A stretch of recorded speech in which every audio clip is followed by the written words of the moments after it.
ومن يضلله فلا هادي له.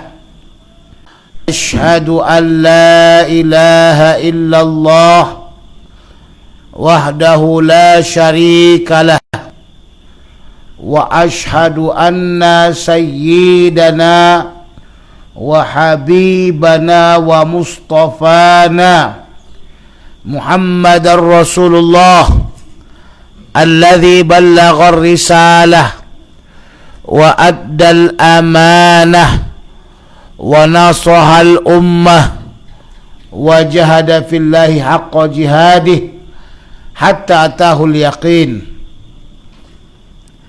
اللهم صل وسلم وزد وبارك على سيدنا محمد المختار وآله الأطهار وأصحابه الأخيار، ثم أما بعد. وقال الله سبحانه وتعالى في القرآن العظيم: قالوا سبحانك لا علم لنا إلا ما علمتنا إنك أنت العليم الحكيم. ثم قال رسول الله صلى الله عليه وسلم: الراحمون يرحمهم الرحمن تبارك وتعالى ارحموا من في الأرض يرحمكم من في السماء. وبسندنا المتصل إلى إمام الحافظ الطحاوي رحمه الله تعالى عنه في عقيدته 122, ya kan?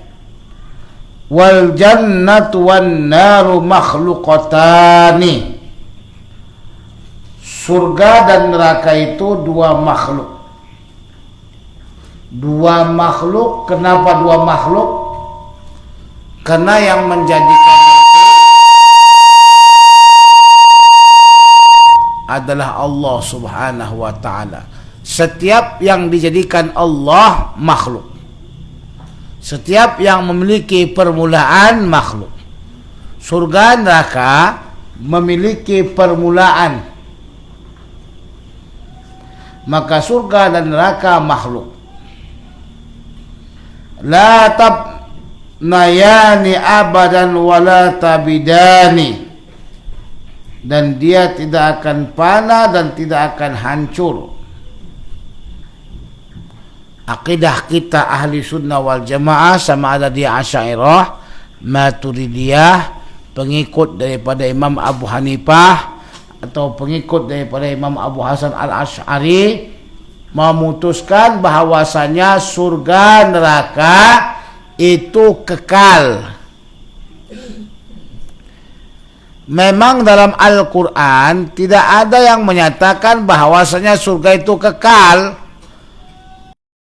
Tapi Allah subhanahu wa ta'ala menceritakan orang-orang kafir berada di dalam neraka atau surga, orang yang berada dalam surga, orang-orang mukmin, orang kafir yang berada dalam neraka, maka ketika dikatakan khalidina fiha abada, berkekalanlah mereka pada neraka itu selamanya, dengan makna orangnya yang kekal di dalamnya dan tempatnya juga mesti kekal.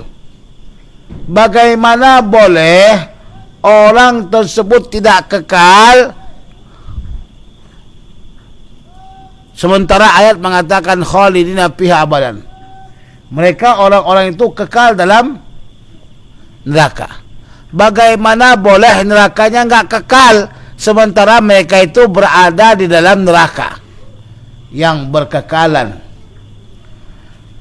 Maka sebaliknya ada kelompok yang mengatakan bahwasanya neraka surga ini adalah kedua-duanya tidak berkekalan, bahkan hancur, fana dan sebagainya.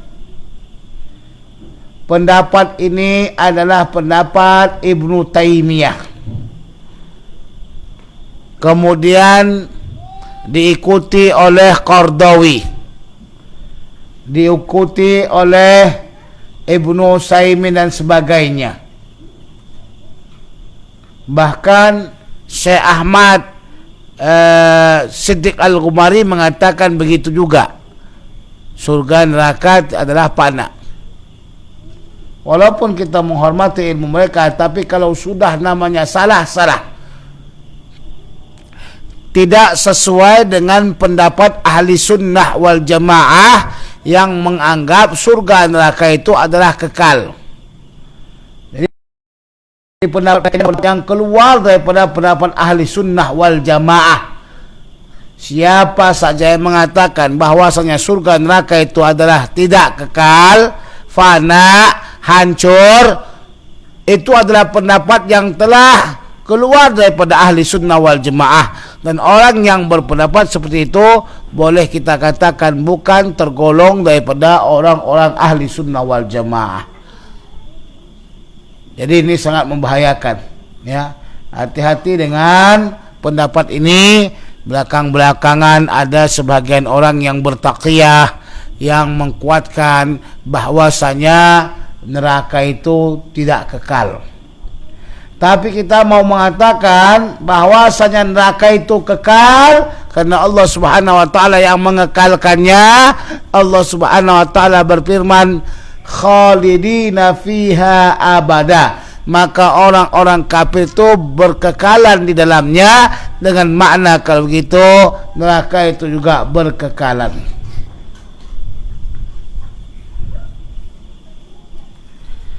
Wa anna Allah ta'ala khalaqal jannata wan nara qabla al khalq. Dan Allah Subhanahu wa taala telah menciptakan surga dan neraka sebelum makhluk. Wa khalaqa lahuma ahlan. Dan Allah Subhanahu wa taala telah menjadikan bagi keduanya surga dan neraka ada penduduknya. Allah jadikan penduduk surga, Allah Subhanahu wa taala menjadikan penduduk neraka. Orang yang beriman kepada Allah, beramal saleh, melaksanakan kebaikan-kebaikan dan menjauhkan daripada larangan Allah, maka Allah telah menjadikan mereka penduduk surga. Sementara orang yang selalu bermaksiat kepada Allah, tidak mendengarkan perintah Allah Subhanahu wa taala, jauh daripada Allah Subhanahu wa taala, maka mereka memang khusus Allah jadikan sebagai penduduk neraka.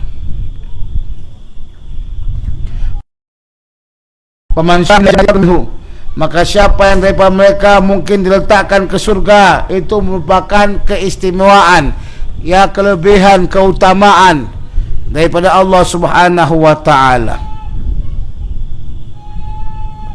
Jadi kalau seseorang dimasukkan ke dalam surga, itu merupakan karunia Allah. Aman syaa minhum ilal nari adlan minhu.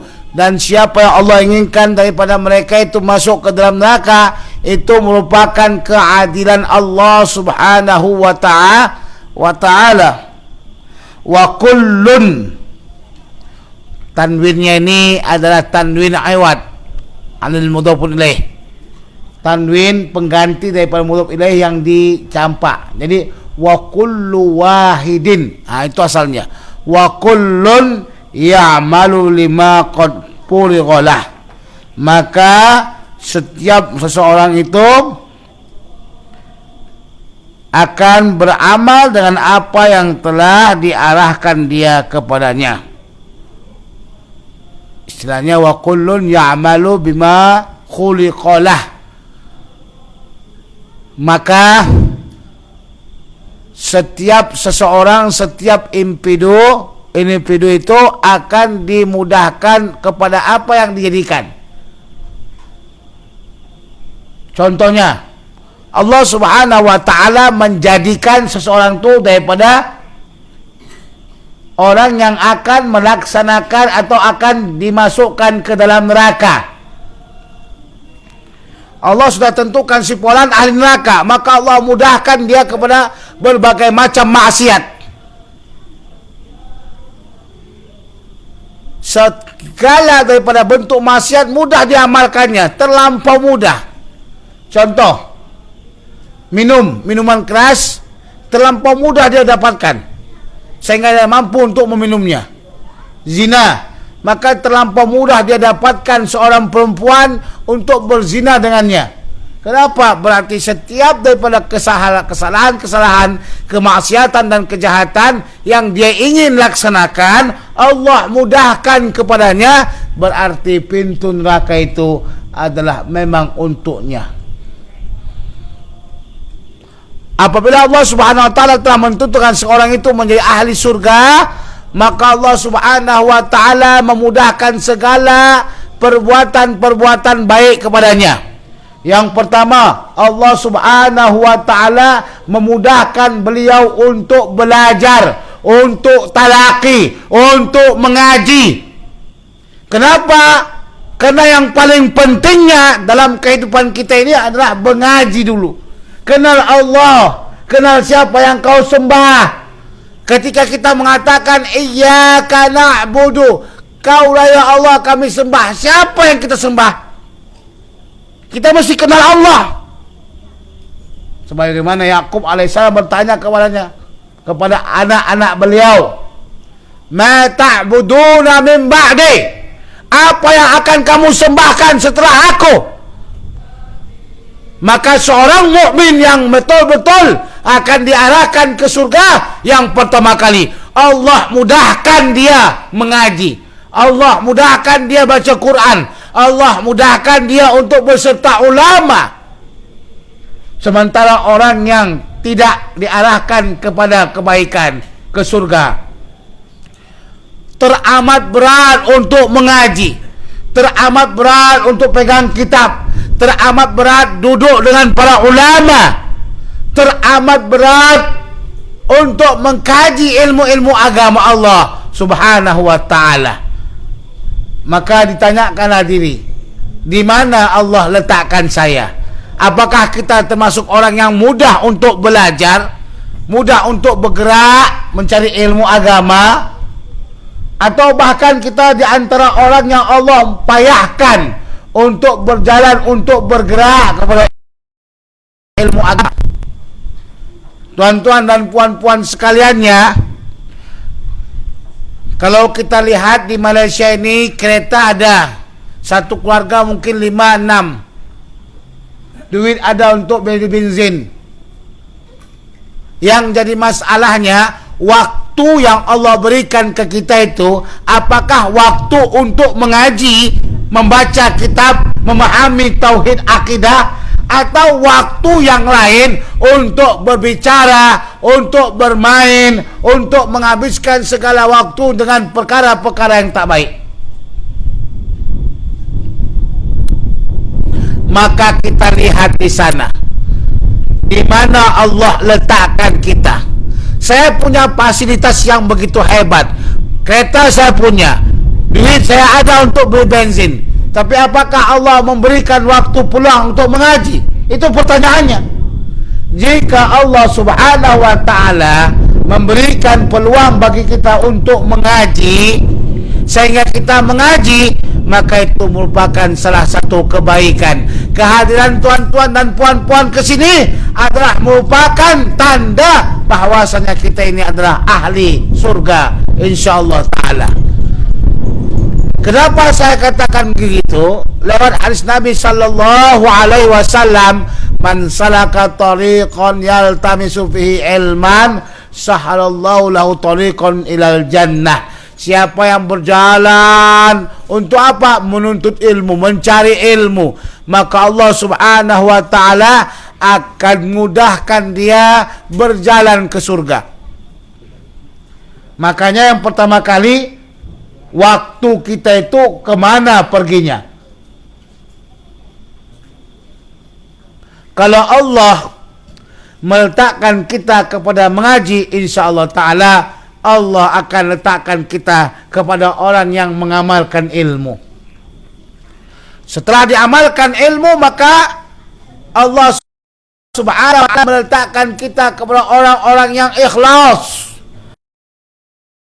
Setelah orang beramal dan berikhlas, Allah akan meletakkan kita daripada orang-orang ahli surga insya-Allah. Amin. Sebab itu tengok sendirilah. Apakah Allah jadikan hari-hari saya, waktu-waktu saya untuk belajar agama, atau Allah menjadikan waktu-waktu saya untuk perkara-perkara yang tidak baik, yang tidak ada manfaatnya.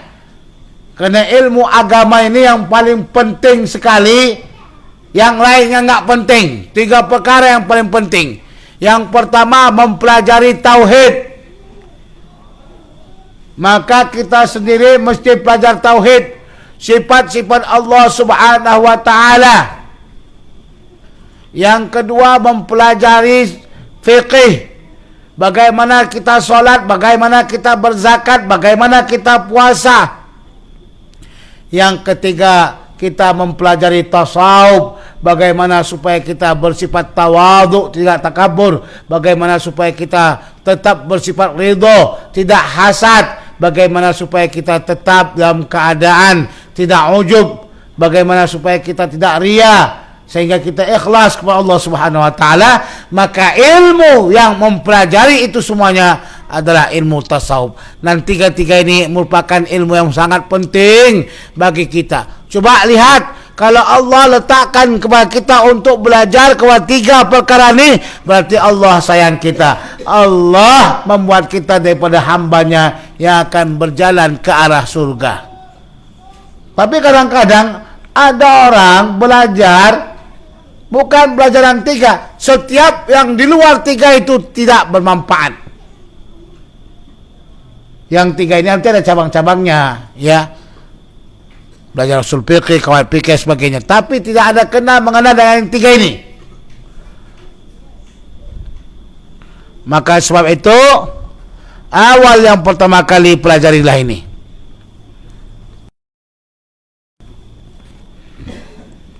Wasailun ila ma khuliqalah. Dan dia menjadi apa yang telah dijadikan kepadanya.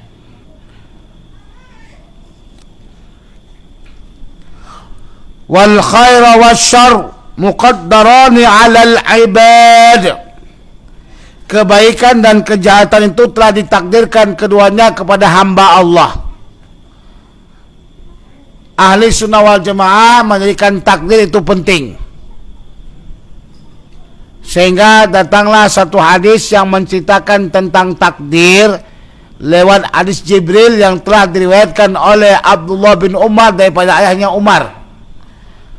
Karena menurutnya datang 2 orang daripada Irak yang menceritakan adanya di daerah Irak 2 orang-orang yang tidak percaya dengan takdir. Kita kata bahkan takdir itu memang sudah ada. Bagaimana membuktikan takdir? Kadang-kadang kita melihat seorang doktor yang hebat, pakar, tapi anaknya mati, istrinya mati di hadapannya. Mana kepakaran dia dalam kedokteran, mana kepakaran dia dalam berbagai macam ilmu untuk menyembuhkan. Istri tercinta, anak tak tercinta tidak mampu untuk diselamatkan. Membuktikan memang itu takdir dari Allah. Jadi satu ketika Imam Zamakhsyari itu adalah merupakan orang yang Mu'tazilah, yang berkeyakinan takdir, kekuatan itu manusia yang buat. Berkawin dengan ahli sunnah wal jamaah, tapi istrinya ini orang pintar. Diajaknya lah Zamakhsyari ini jihad fi sabilillah, di mana diranjang. Paham kan? Jihad fi sabilillah diranjang. Kenapa saya kata jihad fi sabilillah? Memain ahadikum sedekah. Pada kemaluan kamu itu sedekah. Semakin banyak berjima, semakin banyak sedekahnya. Tak ada duit, tak ada uang di bank, sedekah pakai itulah. Makanya hati-hati jaga. Itu masadir sedekah, sumber-sumber sedekah. Kalau sudah datang malam Jumat kemarin kan, malam Jumat. Dek, malam Jumat ini, Dek. Ya bang, saya dah baca Yasin bang, 3 kali pun saya baca Yasin bang. Iya, malam Jumat ini nggak paham juga adiknya. Tapi kita baca Yasin. Saya dah baca Yasin, bang. Sudah baca apa? Suratul Muluk katanya. Bukan tuh katanya. Jihad ilallah. Udah jihad. Brrr. Terjadilah yang terjadi. Akhirnya Jamaah Syari melaksanakan jihad 1 round. Datang lagi istrinya, bang, apa masih mau lagi jihad kan? Siapa yang nggak mau? Ayolah berjihad lagi. Ilal jihad, Allahu Akbar. Paf, paf, puf. Tak tahulah tak apa katil tu kan. Jadi sekali lagi, berapa kali? 2 kali.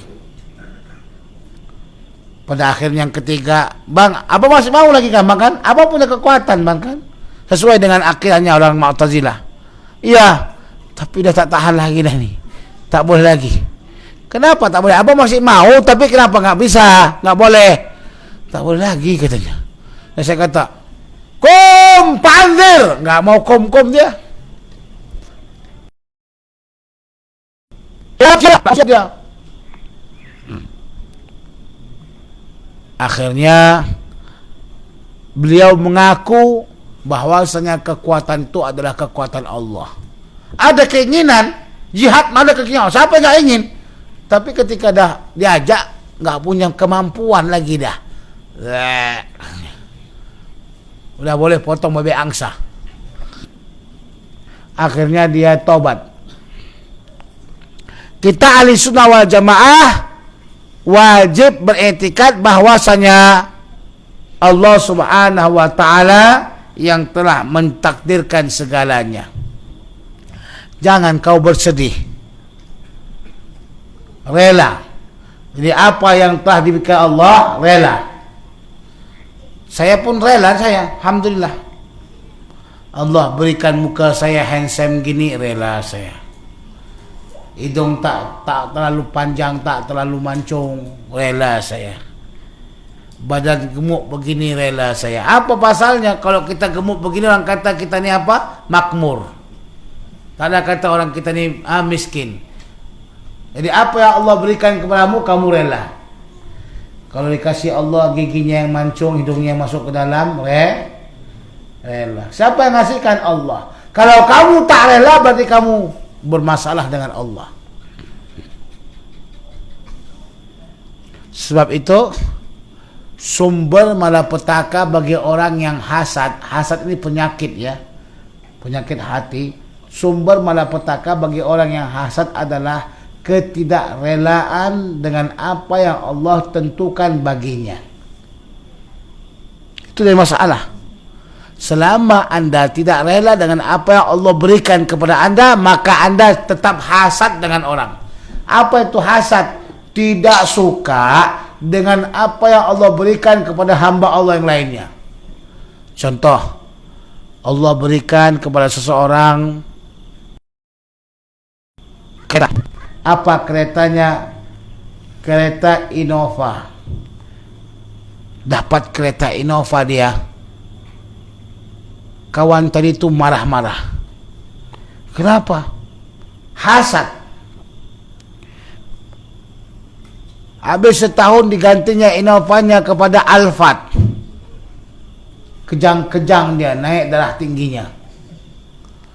Habis setahun naik lagi dibuatnya on fire. Pingsan dia. Apa pasal pingsan? Hasad. Terus tu beli Lamborghini pula dia. Nungap pergi bawa rumah sakit. Ini penyakit hasad. Tapi kalau kita mampu untuk menyandarkan itu semuanya kepada Allah, kita tidak akan hasad. Paginya kita mesti percaya yakin dengan takdir Allah. Siapa yang menjadikan orang itu berhasil? Allah. Siapa yang menjadikan orang itu berjaya? Allah. Siapa yang menjadikan orang itu tidak berhasil? Siapa yang menjadikan orang itu merupakan orang yang Allah berikan anugerah yang banyak? Kalau begitu kita mesti tidak berperang dengan Allah. Kalau kita hasad dan kita tak ridho, berarti kita berperang dengan Allah Subhanahu wa taala. Padahal Allah itu adalah fa'alul lima yurid, memperbuat dengan apa yang Dia kehendaki. Wal istita'atu allati yajibu biha al-fi'l min na'wi taufiq alladhi yajuzu an yusafa al-makhluq bih fa hiya ma'al fi'l. Kemampuan yang wajib dengannya perbuatan dari segi taufik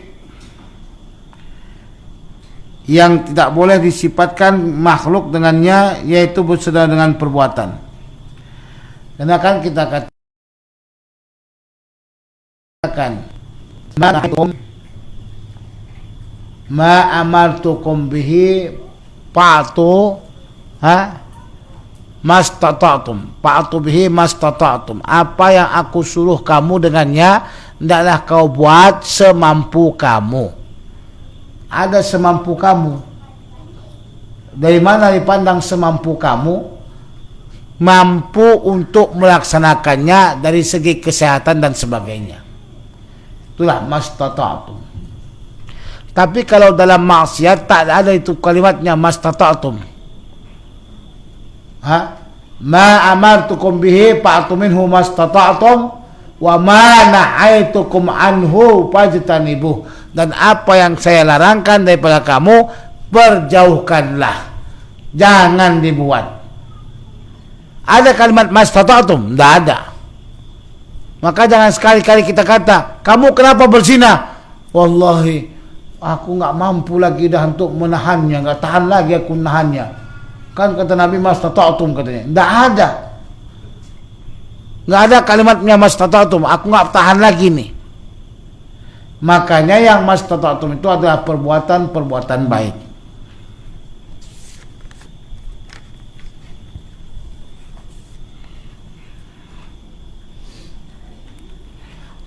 Wa amal istita'atu min jihati sihhati wal was'i wat tamakkuni wa salamatil alat fa hiya qabla al fi'li wa biha yata'allaqul khitab. Adapun kemampuan dari segi kesehatan dan keluasan waktu dan kemampuan dan selamatnya anggota-anggota tubuh, maka dia ini adalah sebelum perbuatan.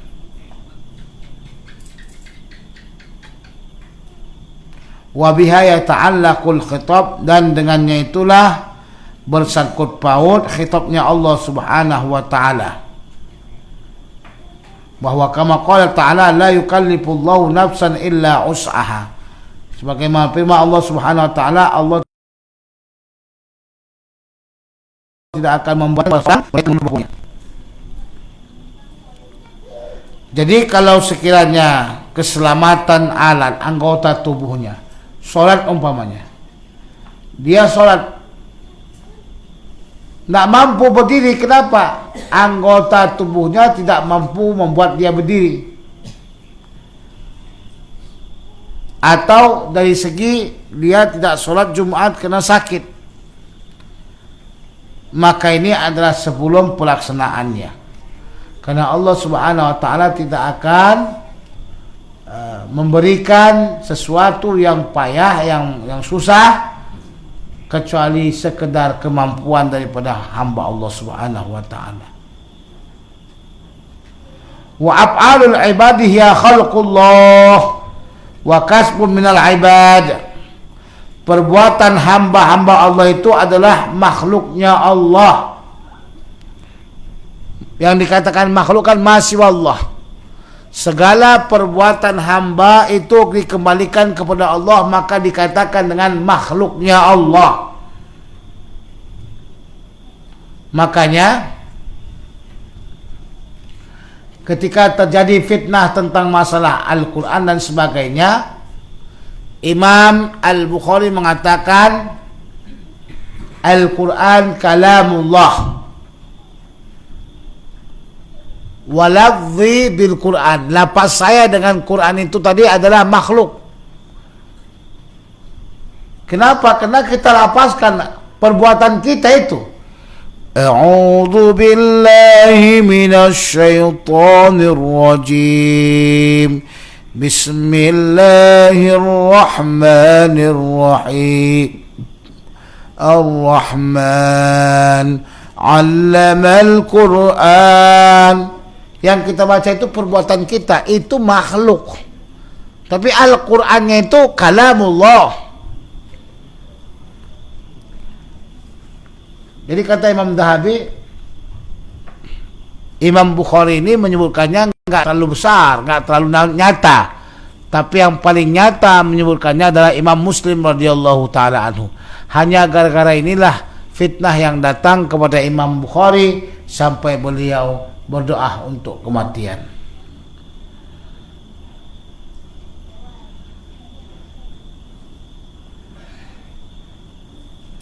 Dan usaha itu adalah dari mereka. Walam yukallifhumullahu ta'ala illa ma yutiqun. Dan tidaklah Allah membebani hambanya kecuali apa yang dia mampu. Allah Maha Rahman, maka dia bebani seseorang sesuai dengan kemampuannya. Buktinya, kalau orang yang memang tidak mampu berdiri, maka dia dibolehkan untuk sholat duduk. Tidak mampu duduk, maka dia boleh sholat dalam keadaan berbaring. Tidak mampu berbaring, maka dia sholat dengan apa? Dengan keadaan isyarat umpamanya. Tidak mampu juga ada begitu, korek lubang masuk ke dalam tu. Enggak mampu berpuasa karena sudah tua, maka bayar fidyah, jangan puasa. Umur 90 tahun ke atas, 80 tahun ke atas, enggak lagi mampu puasa, enggak punya an-nataq, kemampuan, maka dia tak berpuasa, tapi dia membayar apa? Membayar gantinya.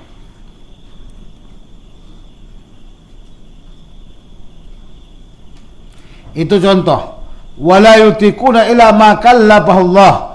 Dan tidaklah mereka mampu kecuali apa yang Allah Subhanahu wa taala taklifkan, bebankan kepada mereka. Wa huwa tafsir la haula wala quwwata illa billah. Inilah tafsir daripada tidak ada daya dan upaya kecuali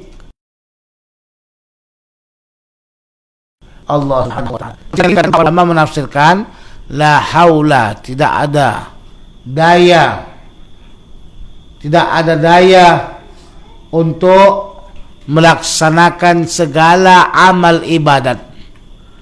La haula, tidak ada daya untuk melaksanakan solat, zakat. Wala quwwata, dan tidak ada kekuatan untuk menolak maksiat. Jadi jangan hebat kali perasaan kita, oh si fulan tu buat maksiat, aku enggak, alhamdulillah, enggak aku buat begitu, baik aku, ahli surga. Ya Allah, surga mana kau tempatkanku ya Allah. Padahal dia pun belum tahu lagi surga mana tempatnya. Maka kita tidak ada kekuatan untuk menolak kemaksiatan. Ada kekuatan kita untuk menolak zina? Enggak ada. Siapa yang memiliki dan siapa yang memberikan kita kekuatan untuk menolak zina? Allah Subhanahu wa taala. Itu. Jadi kalau kita solat, yang kita anggap kitalah yang membuatkan kita solat, macam mana lah mau khusyuk begitu? Allahu Akbar, kita anggap kitalah yang solat dan kitalah yang menjadikan diri kita solat. Tangan nih tidak akan terangkat kecuali dengan izin Allah. Allah tidak akan terangkat kecuali dengan izin Allah. Makanya kita bersyukur kepada Allah Subhanahu wa taala.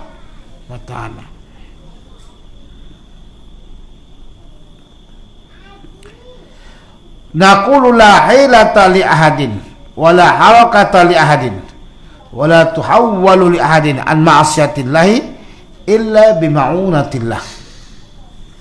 Kami meyakini bahwa tidak ada daya gerakan perubahan bagi seseorang dari tindakan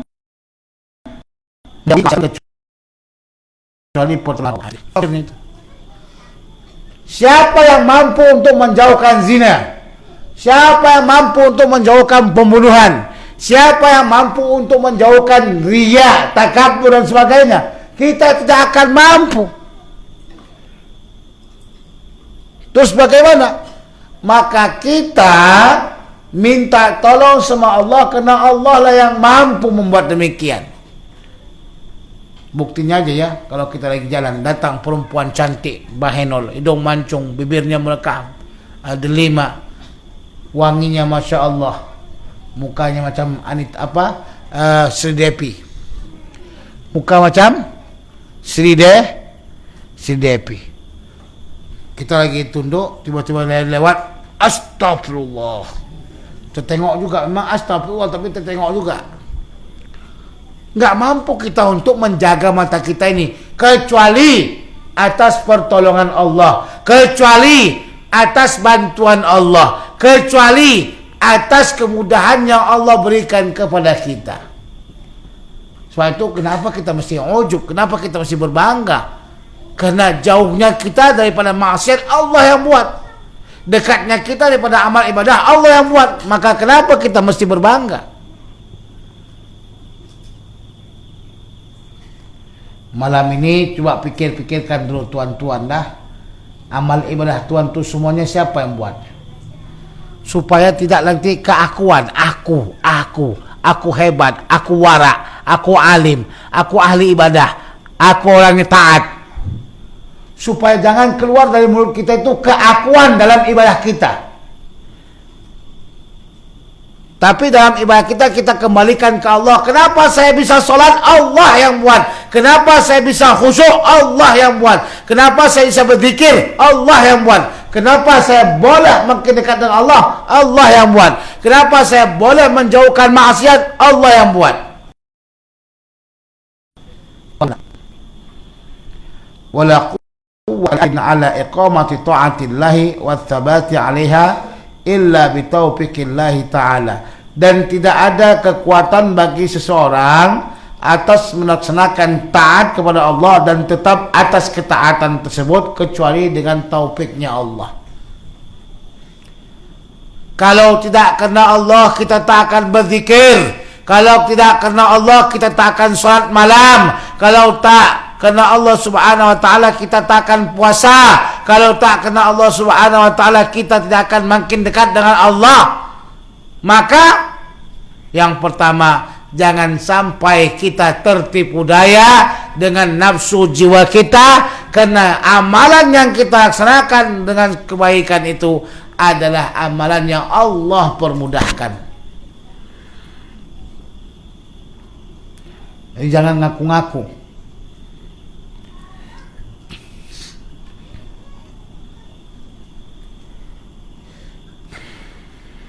Wa kullu syai'in yajri bimasyiatillahi ta'ala wa ilmihi wa qada'ihi wa qadarihi. Dan tiap sesuatu itu berlaku dengan kehendak Allah, ilmunya, qada'nya dan qadarnya. Dalam satu qasidah saya ingat masih waktu di Mesir, apa katanya? Kullu ma yajri bi an qadari, kullu ma yajri bi an qadari. Setiap yang berlaku di permukaan bumi Allah ini, maka sebenarnya adalah itu semuanya berlaku atas kehendak Allah Subhanahu wa taala. Maka tadi kalau kita tahu kemampuan kita tak mampu untuk menolak kejahatan dan tidak ada daya untuk melaksanakan amal, maka saya tulis akan mudahkan Allah untuk beramal, untuk berzikir. Namanya musalsal bil mahabbah. Musalsal bil mahabbah. Nabi mengatakan kepada Mu'adz, ya Mu'adz, inni uhibbuka, saya cinta kepadamu. Faqul fi dubri salatin an taqul Allahumma a'inni ala dzikrika wa syukrika wa husni ibadatik. Wahai Mu'adz, saya sayang kamu, katakan setelah solat, ya Allah, tolonglah saya agar dapat berzikir kepadamu.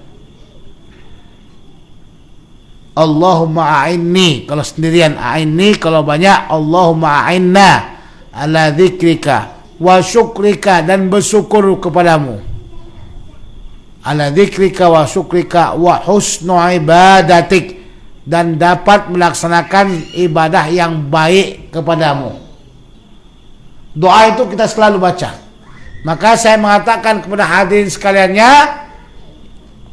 inni uhibbukum, faqul fi duburi salatin Allahumma a'inni ala dzikrika wa syukrika wa husnu ibadatik. Saya ijazahkan, katakan kami terima. Ayo sama-sama kita baca.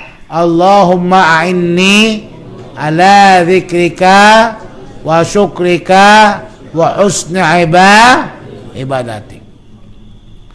Setiap sesuatu berlaku atas takdir Allah. Kalau sudah namanya sesuatu berlaku, maka di sana ada takdir Allah, ada ilmu Allah, ada qada Allah, ada qadar Allah. Qada qadar. Orang tanya apa beza antara qada qadar? Ada yang tahu? Beza antara qada qadar, ada yang tahu? Hah? Beza antara qada dan qadar. Qada itu pelaksanaan, qadar penentuan. Sebenarnya kita akan mengatakan dahulu qadar qada.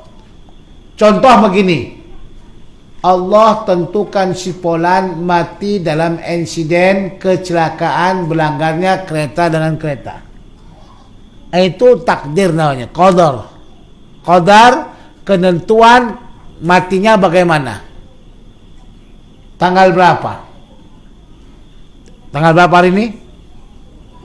19. Hah? 24. Tanggal 24 hari Sabtu terjadi kecelakaan insiden antara si fulan dengan si fulan, bab, mengakibatkan dia mati. Nah, ini namanya qada. Qada pelaksanaan takdir tadi itu. Ini saya sekarang memberikan pengajian di Darul Hadis Pineng. Ini namanya qada. Karena di sana sudah ada takdir penentu. Takdir penentu itulah qadar. Paham tidak? Itulah bedanya qada qadar. Ada pula namanya takdir mubram. Takdir yang tidak akan mampu dirubah lagi. Bagaimana itu? Kalau sudah orang itu ditakdirkan Allah masuk neraka, akan masuk neraka. Ya Allah. Sebab itu bagi siapa yang memahami takdir ini, dia tak akan ujub, dia tak akan membesar diri, dia akan orang lain melihat dia hebat, dia kembali kepada Allah. Allah yang mentakdirkannya. Apa kata kita anggap kita ahli surga? Kalau sholat kita hebat, zikir kita hebat, baca Quran kita hebat, dahi kita sampai hitam legam macam punggung periuk hitam legam. Apakah kita masuk surga? Tuh tengok dulu hadis Nabi SAW dalam kitab Matan Arba'in. Wa inna ahadakum la ya'malu bi a'mali ahlil jannati hatta ma bainaha wa bainahu illa dhira' asbiqu alaihi alkitab wa ya'malu bi a'mali ahlin nari fa yadkhuluha. Salah seorang kamu beramal dengan amal surga sehingga tidak ada di antaranya dan di antara surga hanya berapa hasta saja. Karena terlampau dekatnya. Malamnya dia melaksanakan sholat, siangnya puasa, baca Quran banyak, tapi dia Allah tentukan menjadi ahli neraka, maka dia beramal dengan satu amal neraka, masuk neraka dia. Mampu kita untuk sombongkan diri? Mampu tidak? Kita belum tentu lagi mau masuk surga. Sebanyak mana janggutnya, sebesar mana serbannya, nggak mampu kita tahu kita masuk surga atau tidak. Mari kita lihat, apakah ada begitu? Ada. Mari kita lihat seorang tokoh yang hebat dari kalangan Khawarij. Siapa? Abdurrahman ibnu Muljim. Abdurrahman ibnu Muljim ini adalah orang yang diutus oleh Umar untuk membacakan Al-Quran. Mari kita kiaskan atau tampakkan amal kita dengan amal dia ya. Siapa sini hafal Quran? Tunjuk tangan. Ada yang hafal Quran? Nggak ada. Abdurrahman ibnu Muljim ini hafal Quran. Hafal Quran. Siapa di sini malamnya selalu salat malam, tahajud? Ayo. Ada? Setiap malam dia tahajud, ada nggak? Setiap malam yang bermimpi ada. Setiap malam berlepak ada. Berarti kita kalah dengan Abdurrahman ibnu Muljim. Setiap malam dia tahajud. Ada di sini setiap harinya berpuasa? Ada? Puasa insyaallah. Kapan? Bila puasanya? Ramadan. Ramadan saja. Berarti kita kalah dengan Abdurrahman ibnu Muljim yang setiap harinya puasa. Ada di antara kita di sini yang kepalanya itu hitam, gosong sini. Dahinya ada yang hitam. Berarti kita kalah masih dengan Abdurrahman ibnu Muljim. Abdurrahman ibnu Muljim itu saking dia solehnya, kalau tengok zahirnya, saking zahirnya itu soleh, hafal Quran, malam salat malam, siangnya berpuasa, selalu baca Quranul Karim, maka dia beramal dengan amalan dosa karena Allah sudah tentukan di ahli neraka. Dia bunuh Imam Ali karramallahu wajhah, maka dia masuk ke dalam neraka.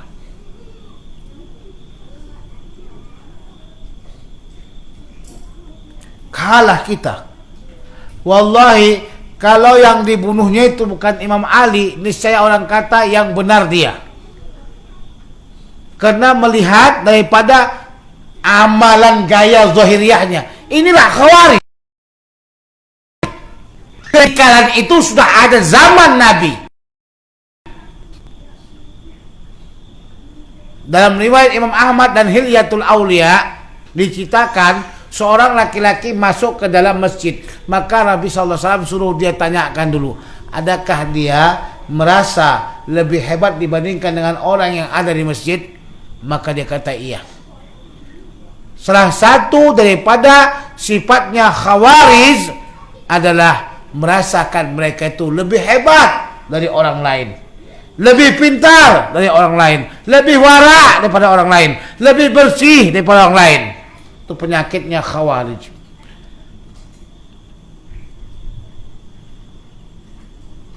Jangan tertipu. Ketika Nabi SAW, diriwayatkan oleh Imam Ahmad juga, bersama dengan para sahabat, laki-laki ini masuk ke masjid. Semua orang menceritakan kehebatan ibadahnya. Kata Nabi, saya melihat dia mukanya tidak ada api neraka. Wahai Abu Bakar, coba bunuh. Ketika dilihat Abu Bakar, balik ke Rasulullah. Ya Rasulullah, bagaimana saya mau membunuhnya? Solatnya begitu khusyuk.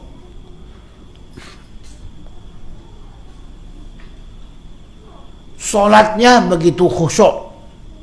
Suruh Umar juga begitu kata. Maka pada akhirnya disuruh Ali, pas lagi disuruh Ali hilang dia. Ada yang mentakwilkan bahwasanya Imam Ali lah, pada masa Imam Ali yang dibunuh oleh Khawarij.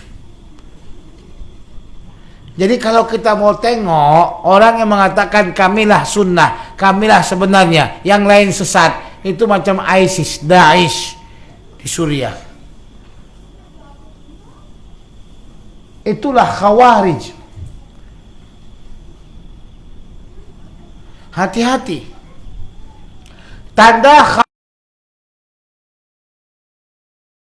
Khawarij kafir kepada orang Muslim.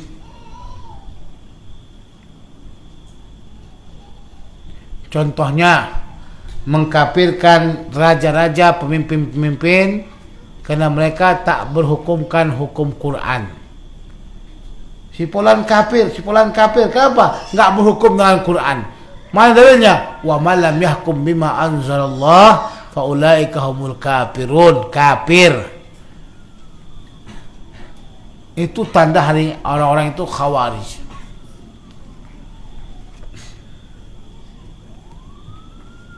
Mengkafirkan para pemimpin-pemimpin. Sama dengan orang Khawarij, kita tahu cuman dalam definisi kita mengkafirkan orang yang berbuat dosa besar. Kan begitu? Kenapa mereka kafirkan orang yang berbuat dosa besar? Karena kenapa? Karena orang yang berbuat dosa besar itu tak berhukumkan dengan hukum Quran. Kalau dia tak berhukumkan dengan hukum Quran, maka dia kafir. Allah kata, wala taqrabuz zina, janganlah kamu menghampirkan zina. Itu Quran. Datang dia berzina, dia berarti dia tidak mengamalkan Quran. Kalau dia tak mengamalkan Quran, wa man lam yahkum bima anzalallah fa ulaika humul kafirun. Si penzina kafir. Begitu. Paham? Bukan hanya pemimpin kafir. Ini pemimpin enggak mau gunakan Quran, enggak mau gunakan hudud, enggak mau gunakan. Ini kafir nih. Itulah akidahnya orang Khawarij. Sama, selama ini kita akan mengetahui Khawarij itu mengkafirkan orang yang buat dosa besar. Dari mana kekhawarizannya? Karena orang yang berbuat dosa besar dibunuhnya orang. Siapa yang membunuh, maka dia itu kafir. Kenapa kafir? Yang membunuh, wa man lam yahkum bima anzalallah fa ulaika humul kafirun. Siapa yang tidak berhukumkan dengan hukum Allah, maka mereka kafir. Karena Allah larang, wala taqtulu. Allah larang kita untuk membunuh seorang mukmin, seorang muslim. Bahkan Allah SWT membuatkan hukum baginya, wa man qatala mu'minan muta'ammidan fajazauhu jahannam khalidan fiha. Siapa yang membunuh seseorang dengan sengaja, maka balasannya adalah neraka. Nampak di mana?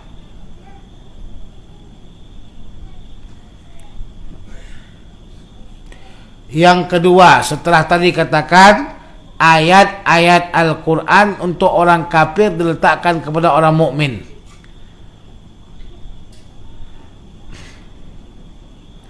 Yang keduanya, mudah mereka mengkafirkan orang mukmin. Hei kafir! Jadi ada pernah saya buat di situ 30 sifat Khawarij. Wallahi, kalau kita cari dalam hadis Nabi, Nabi tak banyak menceritakan tentang Syiah. Dalam hadis Nabi tak banyak cerita tentang Syiah. Dan Syiah sebenarnya bukan menjadi sesuatu yang mengancam. Karena Syiah ini sudah ada zaman dahulu. Umat Islam tak boleh kelahi antara Syiah dan Sunnah, tak boleh. Karena di mana aja ada Syiah. Di Bahrain itu 70% Syiah, 30%-nya ahli sunnah. Di Saudi 10%-nya Syiah. Saudi, di Irak Syiah ada. Jadi semua tempat ada Syiah, termasuk di Suriah. Suriah, perang di sana bukan perang Syiah dan Sunnah.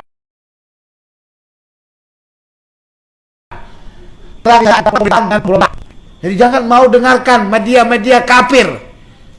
Kita sekarang ini selalu suka makan saja media kafir. Peperangan yang terjadi di sana bukan peperangan antara Syiah dan Sunnah, tetapi peperangan di sana terjadi antara peperangan pemerintah dan peperangan pemberontak. Pemberontak ingin Bashar Assad turun daripada kursinya, sebagaimana Husni Mubarak turun. Tapi Bashar Assad kata, saya bukan Husni Mubarak, saya masih belum sampai 10 tahun. Husni Mubarak 30 tahun, wajar dia turun. Saya enggak. Dan saya bukan seperti Husni Mubarak, bunuh orang atau masuk ke dalam penjara. Saya enggak. Bukan perbedaan antara dia dengan Husni Mubarak. Kenapa Bashar Assad ini tak mau turun? Pertama dia kata, lebih baik aku perangi mereka sampai mati daripada aku yang mati. Karena kalau turun pun dia akan dibunuh juga, akan dimahkamahkan juga macam Husni Mubarak. Makanya bagus aku duduk di sini kursi daripada aku mati. Yang keduanya, orang kalau sudah di kursi itu empuk, nggak mau turun lagi dia. Enak duduk di kursi tahu. Saudara-saudara sekalian di bawah duduk kan, mana lebih enak duduk di bawah dengan di kursi? Enak di kursi. Makanya dia tak mau turun. Udah. Jangan kita dibawa-bohongi sama orang.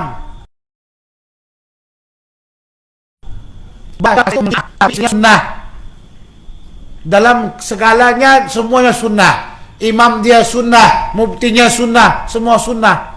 Kalau dia nak bunuh orang gara-gara masalah Syiah sunnah, bunuh dulu istri dia. Dan dia bukan daripada orang tentera. Kita yang dibodoh-bodohin.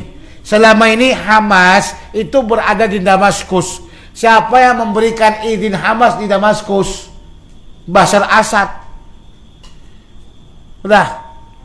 Kalau Bashar Assad tak izinkan Hamas di Damaskus, udah lama Hamas ini mati lintang pukang. Masih ingat lagi dengan Syekh Ahmad Yasin? Syekh Ahmad Yasin berada di Palestina, mati dibunuh sama orang Yahudi laknatullah alaihim. Jadi kejadian ini membuatkan lebih 7 tahun Yahudi mampu simpan alat-alat perang dia, karena tidak ada satu rudal pun yang kena ke Yahudi. Jangan harap ISIS antar rudal ke ini untuk kamu hadiah, nggak ada. Karena itu walaupun mereka itu ISIS ini adalah Wahabi radikal buatan Amerika. Nah, awal kan kita dengarkan ketika datangnya ISIS, oh inilah bendera hitam. Bendera hitam apa? Setelah dia bunuh rakyat, dia bunuh macam-macam, orang kata, oh ini buatan Amerika katanya. Kenapa? Pertama ngotot, itulah pasukan Islam, pasukan bendera Islam, pasukan khalifah. Bohong itu semuanya. Nggak ada, Hizbut Tahrir itu nggak ada.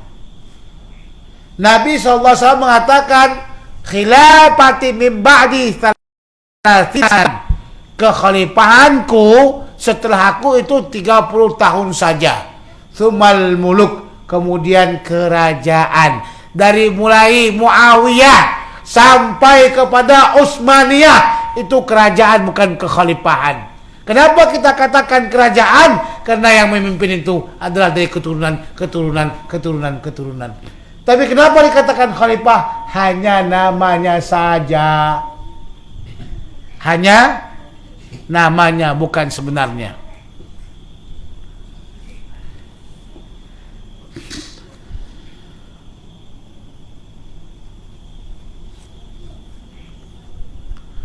Jadi saya katakan tadi,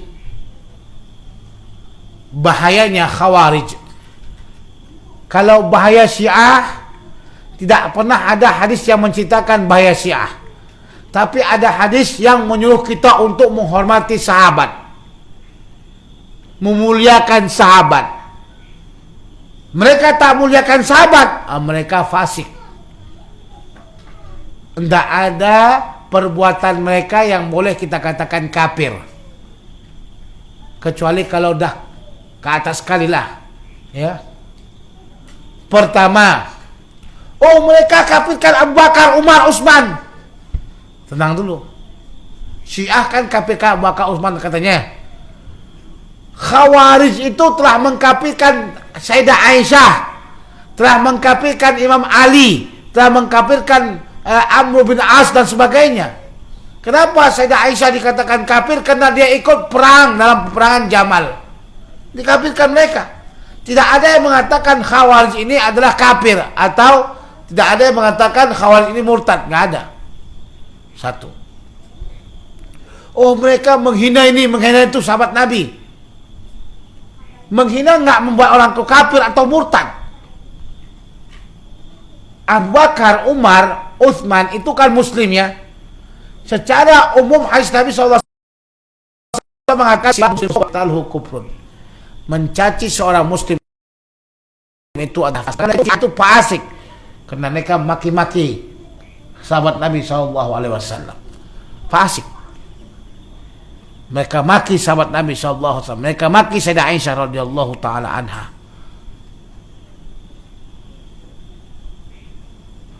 Mereka kawin kontrak. Kawin kontrak itu adalah salah satu permasalahan yang dipermasalahkan dari dulunya. Sehingga ulama mengatakan kalau ada orang yang kawin kontrak, dia tidak akan dihad dengan hudud. Karena ada orang yang mengatakan tentang kawin kontrak itu masih boleh. Pada masanya, orang yang mengatakan kawin kontrak telah diharamkan secara tertutup, secara habis adalah Ali.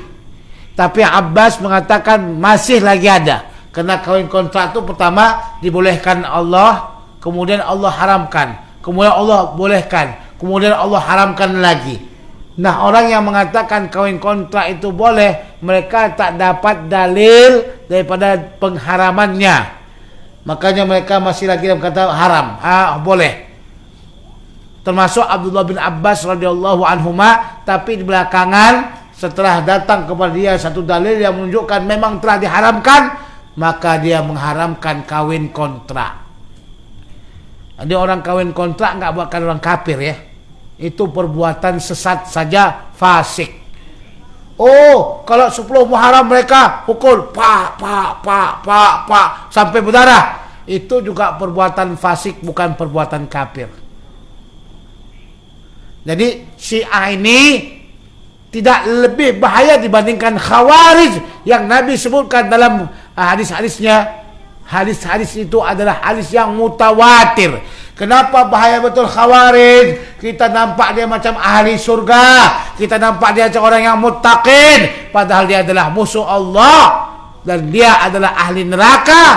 Dia boleh dengan ketaatan itu bunuh orang. Si pulang kafir bunuh. Tengoklah ISIS. Pandangan dia melaksanakan bunuh. Betul kata itu. Hati-hati. Karena belakangan ini sudah makin banyak pemikiran radikal. Ada orang kata nggak ada Islam radikal. Nggak ada, bagaimana? Baca sejarah. Bagaimana Ali meninggal dunia disebabkan adanya orang yang berpikiran radikal.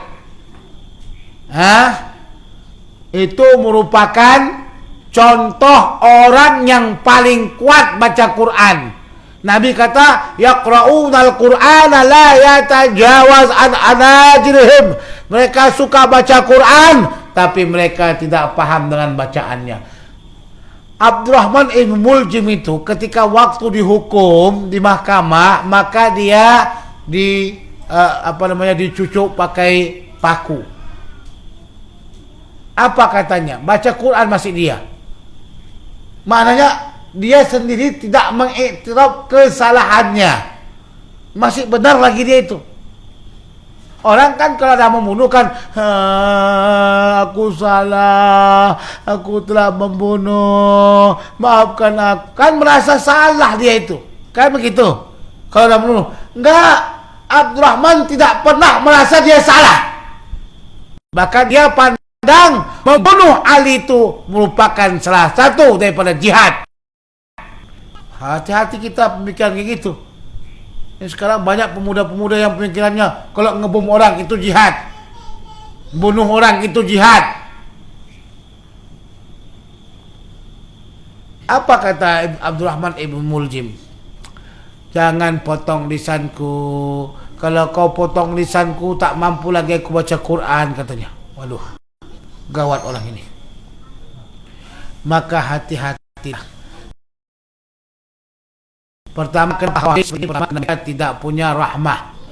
Yang kedua, mereka ini tidak punya rojak. Rojak tidak ada. Harapan kepada Allah mereka itu masuk surga nggak ada. Karena mereka perasaan memang mereka itu ahli surga. Udah ahli surga, apa aja pun mereka buat boleh. Yes.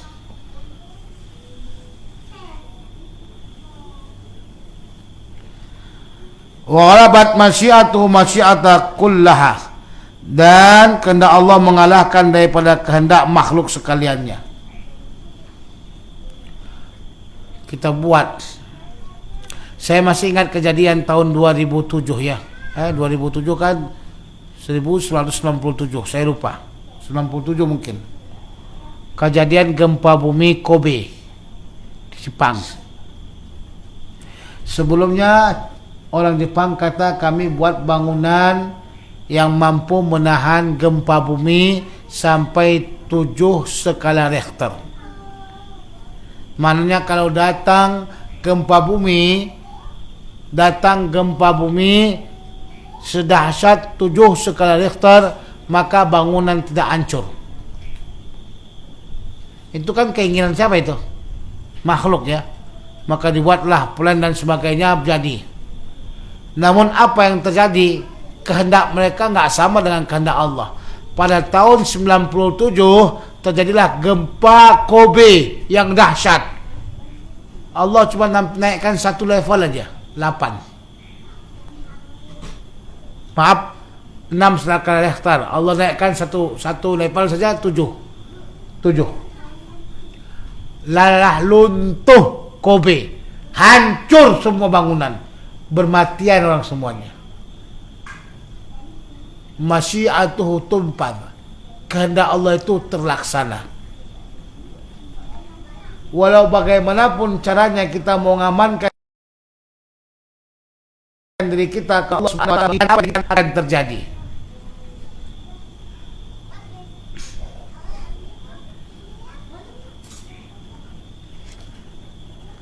Contoh, orang menjaga dirinya daripada penyakit. Kalau mau makan, cuci dulu buah, macam-macam. Kalau mau makan, cuci tangan, pakai apa, Dettol dan sebagainya. Pada akhirnya, yang menjaga daripada penyakit ini sakit. Setelah dilihat, rupanya sakit kanker. Wal'iyadzubillah. Siapa yang berkehendak? Allah.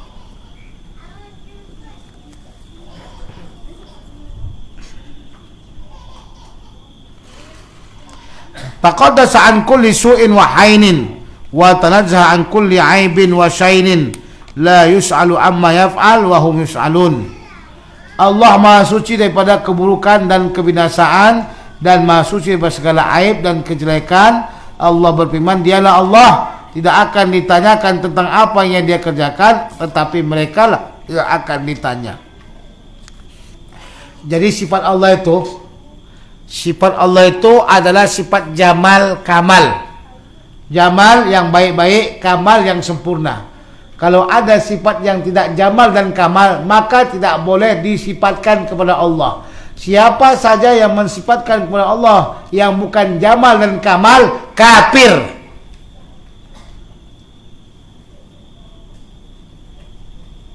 Contohnya kamu siapa namamu? What is your name? What is your name? Maulana, ini. Siapamu? Kau lah, kau. Hah? Aidil kalau jalan lurus nggak? Hah? Bukan pencang ya, lurus ya, bukan gini-gini jalan. Orang yang pencang kadang-kadang dia berlakon. Ngapain dia jalan tuh? Saya lagi ngukur jalan katanya. Pas dia pencang. Nah, ada orang mengatakan, Maulana namanya, Aidil.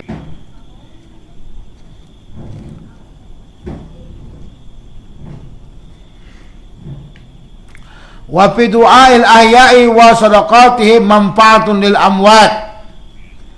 Doa dan sedekah kepada mereka merupakan satu manfaat yang manfaat bagi orang-orang yang sudah mati.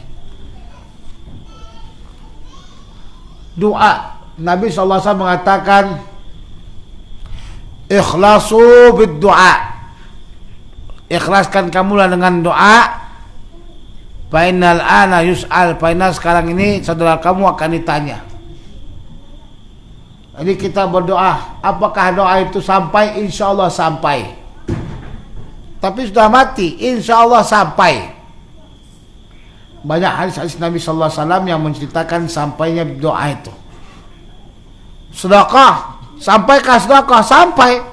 Hadis sahih Nabi Sallallahu Alaihi Wasallam menceritakan bahwasanya sedekah itu sampai. Baca Al-Quran sampai enggak? Sampai. Siapa yang mengatakan Al-Quran enggak sampai? Tanya sama dia, udah pernah mati enggak? Kalau udah enggak pernah mati, enggak pernah rasakan, jangan bercakap. Dari mana dari kamu mengatakan? Ketika kita menyolatkan orang itu mendapat takbir 4 kali takbir pertama apa kita baca? Ayo anak-anak, takbir pertama dalam sholat jenazah apa yang kita baca? Hah? Kuat sikit. Al-Fatihah. Yang kedua, salah. Yang ketiga, doa. Keempat, doa. Sholat untuk mayat ini maknanya menyembah dia kah atau untuk membantu dia? Maknanya ketika kita bacakan Al-Quran itu, Al-Fatihah, itu adalah bantuan untuk dia. Al-Fatihah itu daripada Al-Quranul Karim.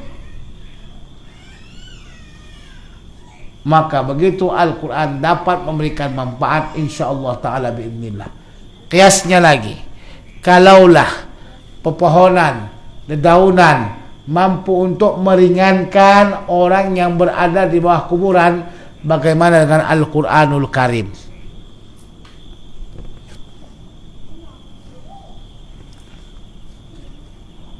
Wallahu ta'ala yastajibu da'awat wa yaqdil hajat. Dan Allah subhanahu wa ta'ala yang mengabulkan segala doa-doa dan melaksanakan segala para hajat. Tapi kalau ingin doa itu dimakbulkan, mesti sesuai dengan syaratnya. Jangan kata, oh Allah subhanahu wa ta'ala memperkenalkan sekolah doa, tapi saya doa, kenapa Allah subhanahu wa ta'ala tak dengarkan doa saya? Yang salah bukan Allah, yang salah itu kita.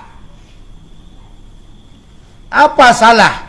Coba kita kembali lagi dengan satu hadis yang diceritakan oleh Nabi sallallahu alaihi wasallam.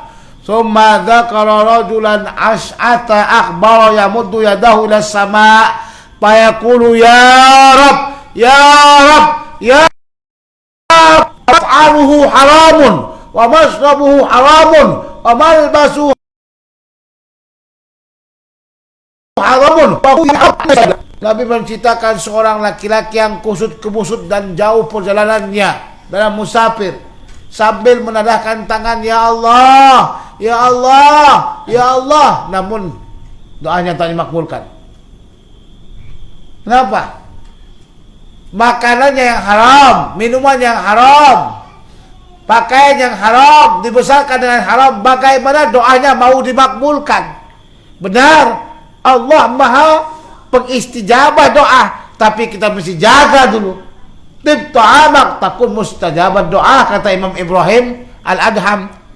Baikkan, halalkan makanan kamu, maka doa kamu akan dimakbulkan. Ini yang dimakannya ke dalam nih, lewat kerongkongan ini, yang dimakannya babi, yang dimakannya labi, yang dimakannya semua pakai bi.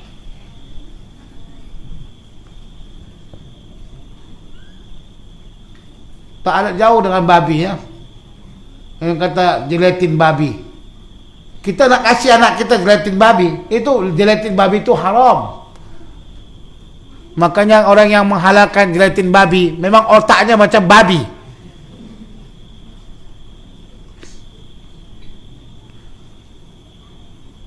Bagaimana doanya mau dimakbulkan sementara yang dimasukkan ke dalam mulut ini benda-benda yang haram?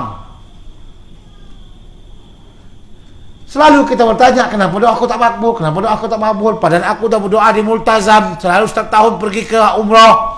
Marilah sama-sama kita berumrah bersama, umpamanya Darul Hadis Penang buat travel kan. Makcik itu setiap tahun pergi umrah, katanya dekat situ doa makbul. Doalah dia dekat multazam. Ya Allah, ya Allah, berikanlah aku ya Allah suami yang tampan ganteng ya Allah.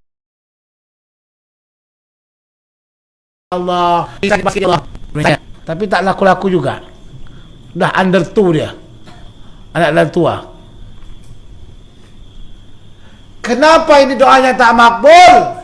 Kerana tadi makanan yang haram, halalnya hasil makanan haram, hasil kerja haram dan sebagainya. Jadi bila kita ingin maka doa kita dimakbulkan, maka kita mesti makan makanan yang halal. Ada sebagian orang wali-waliullah gak usah pergi ke multazam mereka, gak perlu pergi ke raudhah, di sini aja di Penang. Tolong dulu Tuan Guru doakan dulu. Allah, Allah, Allah, tiba-tiba makbul. Banyak begitu saya lihat. Tapi mereka itu memang orang-orang yang menjaga makanan mereka, bukan macam kita tengok makanan sikat langsung.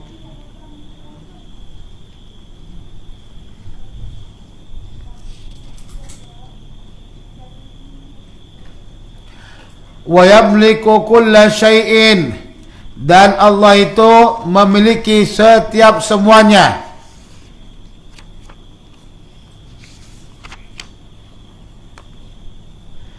Wala yamlikuhu syai'un, dan orang-orang sesuatu tidak memiliki Allah.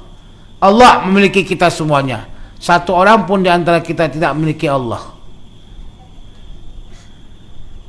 Wala ghina 'anillahi ta'ala tarfata 'ainin, tidak ada orang yang tidak berhajat kepada Allah walau sekedip mata. Kita senantiasa berhajat kepada Allah, terus berhajat kepada Allah Subhanahu wa taala.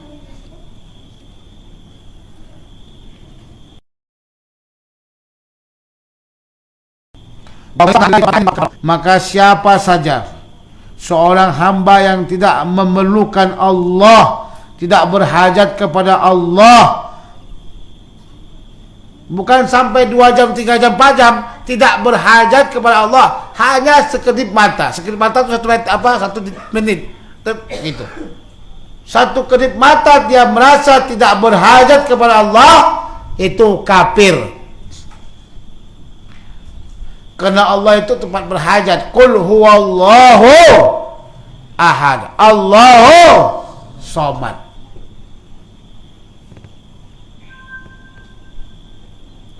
Wa shara min ahlil hain, maka jadilah dia dari orang kafir dan menjadi orang yang binasa. Kalau sudah kafir binasa, wal iyadu billah.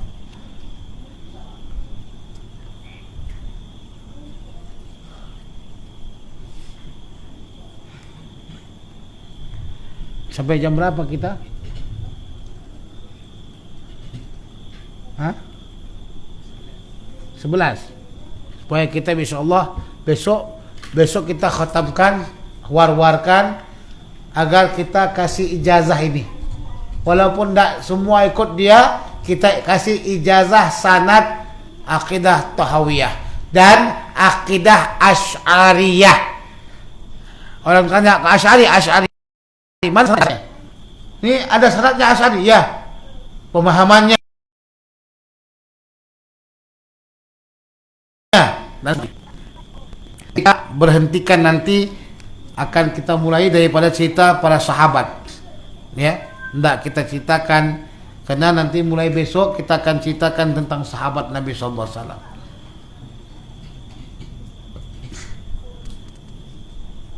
Jadi maknanya,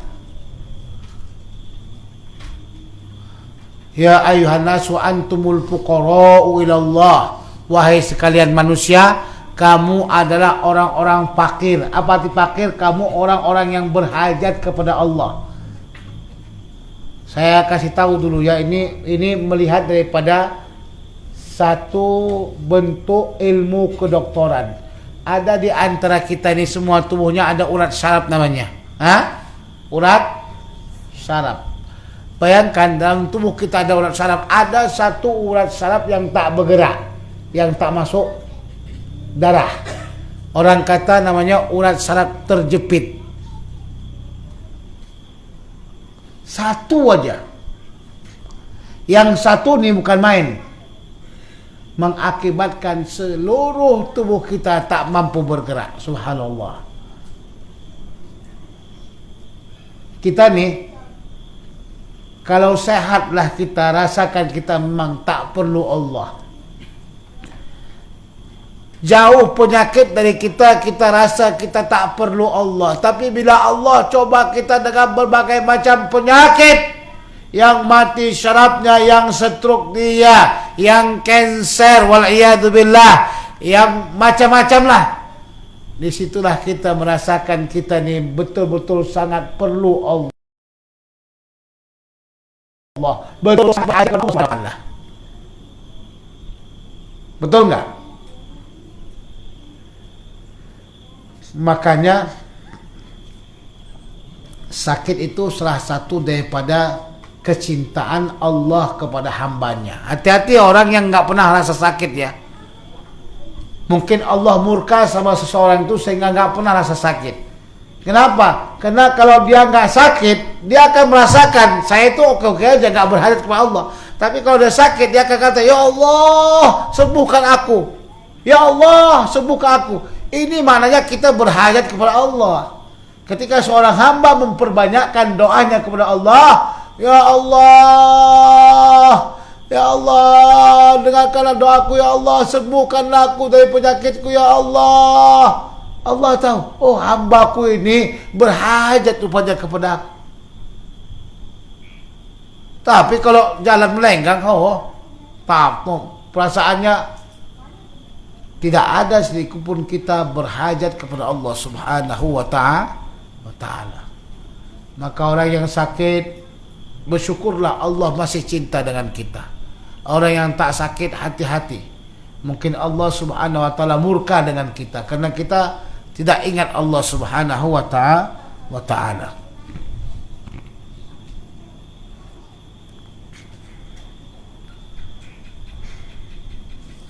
Wallahu yaghdabu wa yarda la kahadim minal wara. Allah marah dan ridha bukan seperti manusia. Maksudnya bukan seperti kaifiatnya manusia. Kenapa boleh kita katakan Allah marah tapi enggak seperti manusia? Tapi Allah punya tangan tapi enggak seperti tangan manusia. Beda. Marah, ridha itu ma'ani. Kita enggak akan nampak itu marah atau ridha. Kalau kita kata itu gaya marah, bukan marah. Ya. Senyum itu gaya ridho, bukan ridho. Perkara ini ke arah ma'ani. Nampak? Itu tidak boleh. Karena kalau tangan itu jarihah, anggota tubuh. Allah punya tangan. Tangan ini adalah tangan. Tapi tak seperti tangan kita. Mana ada yang tak seperti ini, itu bukan tangan. Kalau enggak seperti ini bukan tangan namanya. Jadi kalau ini kenapa dibuatkan seperti itu boleh? Karena dia ma'ani. Ya. Dah saya terangkan secara mendalam dulunya tentang masalah bagaimana menolak pendapat orang yang mengatakan seperti itu. Wa nuhibbu ashab Rasulullah sallallahu alaihi wasallam, dan kami cinta kepada para sahabat Nabi sallallahu alaihi wasallam. Wallahu subhanahu wa ta'ala a'la wa a'lam. Insyaallah ta'ala biidznillah panggil teman-teman untuk mengkhatamkan kitab Syarah Aqidah Tahawiyah, sehingga kita akan memberikan sanad Aqidah Tahawiyah dan sanad Asy'ariyah insyaallah taala biidznillah. Ya. A'udzubillahi minasyaitonir rajim. Bismillahirrahmanirrahim. Alhamdulillahi rabbil alamin, wassalatu wassalamu ala asyrafil anbiya'i wal mursalin sayyidina Muhammadin wa ala alihi wa sahbihi ajma'in. Rabbana anfa'na bima 'allamtana, rabbi 'allimna alladhi yanfa'una, rabbi faqihna wa faqih ahlana wa qarabati lana fi dinina ma'al kutri unta wa dzakar. Allahumma inna na'udzubika min 'ilmin la yanfa' wa qalbi la yakhsha' wa amal la yurfa' wa du'a la yusma' wa 'ainu la tadri. Allahumma arinal haqqa haqqan warzuqna ittiba'ah wa arinal batila wa sallallahu ala sayyidina Muhammadin nabiyil ummi wa ala alihi wa sahbihi wa sallam walhamdulillahi rabbil alamin.